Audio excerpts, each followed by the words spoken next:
Hello, this is Shay Jackson with Hype Math. In today's video, we will be reviewing for the 2022 Texas STAAR math test for 8th graders. Our concept is slope and rate of change. This is part 4. Remember 8th graders, every day may not be good, but there is something good in every day. We have our 8th grade STAAR Math Review Workbooks available for purchase in our store. The link is in the description box so that you can grab yours today. Don't forget to hit that subscribe button, click that notification bell, and press the like button so that you will be alerted to new videos, and also spread the word about Hype Math. We greatly appreciate your support. So let's talk about rate of change. It is a ratio that compares the amount of change in a dependent variable to the amount of change in an independent variable. The slope of the line represents the rate of change, and when graphing the rate of change, if all the points have the same rate of change, they form a straight line. So let's look at a rate of change. We have a table where on the left-hand side we have months, and on the right-hand side we have total cost. For the months, we're looking at from 6 to 8, we have +2, and then whichever 2 that you do on the left side, you have to do on the right side the total cost. That means 265 and 335, that's +70. So our change in cost is 70, and our change in months is 2. 70 divided by 2 is equal to 35, and that is our rate of change. So let's dive into some word problems. Number 17, a gym charges a membership fee plus an additional fee per yoga class.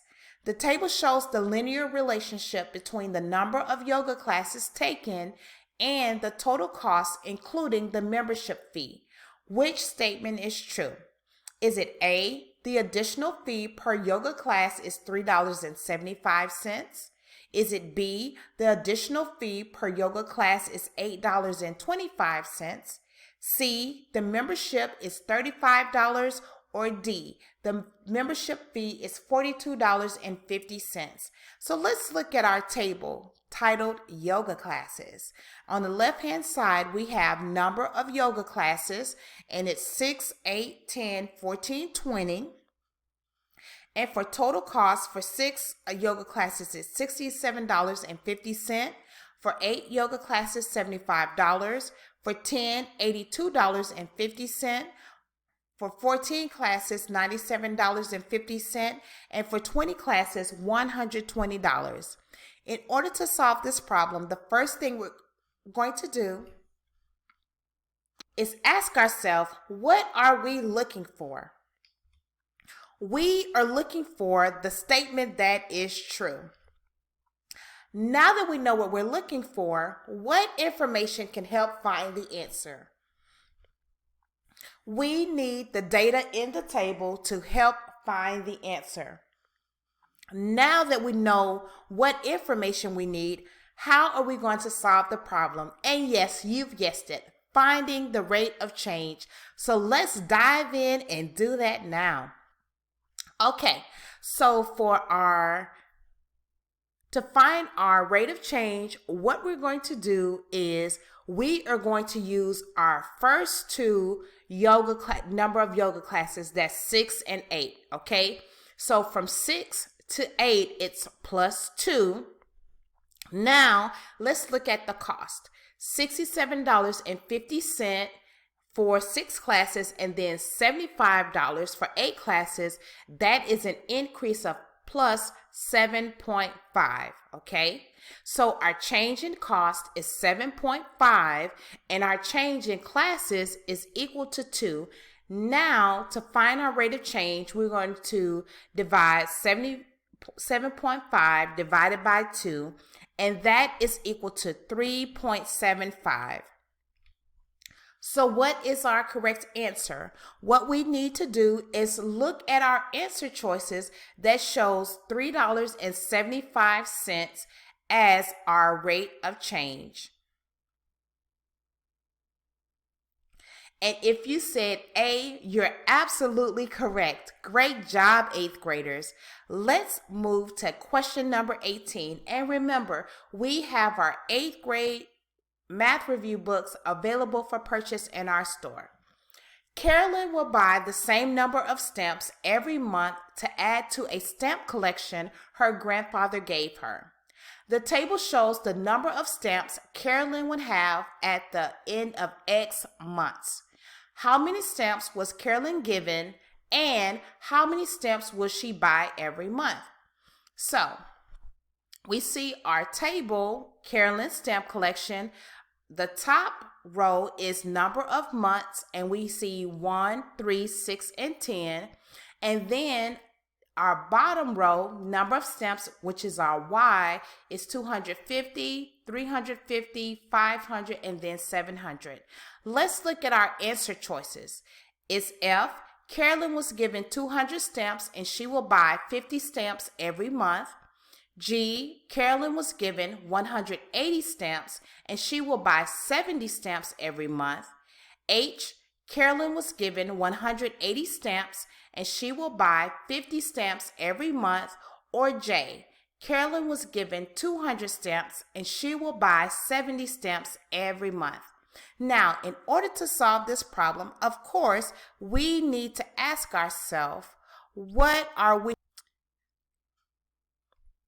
We are looking for the number of stamps Carolyn was given and how many stamps she will buy every month. Now that we know what we're looking for, our next question is, well, what information can help find the answer? The information that can help find the answer is the data in the table. And again, we went over it. Our top row is the number of months. That's the x-axis. And then for the bottom row, it's the number of stamps. That is the y-axis. How are we going to solve this problem? Well, we need to find two things. One, we need to calculate the rate of change, and also we need to find the number of stamps that her grandfather gave her, okay? So let's dive into step 1 now.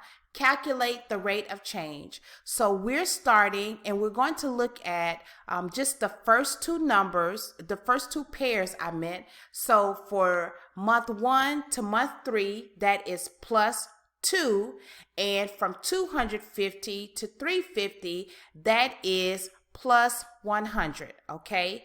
So change in stamps is 100, change in months is 2, 100 divided by 2 is equal to 50, okay? So basically, for every month, Carolyn would purchase 50 stamps.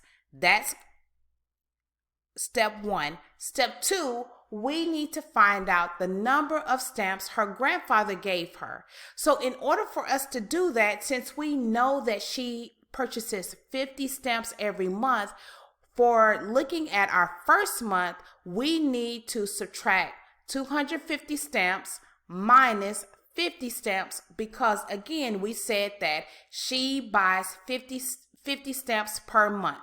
250 minus 50 is equal to 200 stamps. So what is our correct answer?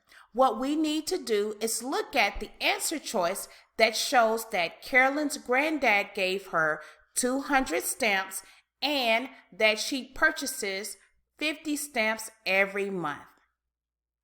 Looking at the answer choice, do you see it? Yes, F is the correct answer. Carolyn was given 200 stamps and she will buy 50 stamps every month.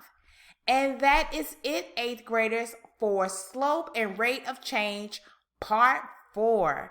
Remember, we have our 8th grade math review workbook available for purchase in our store.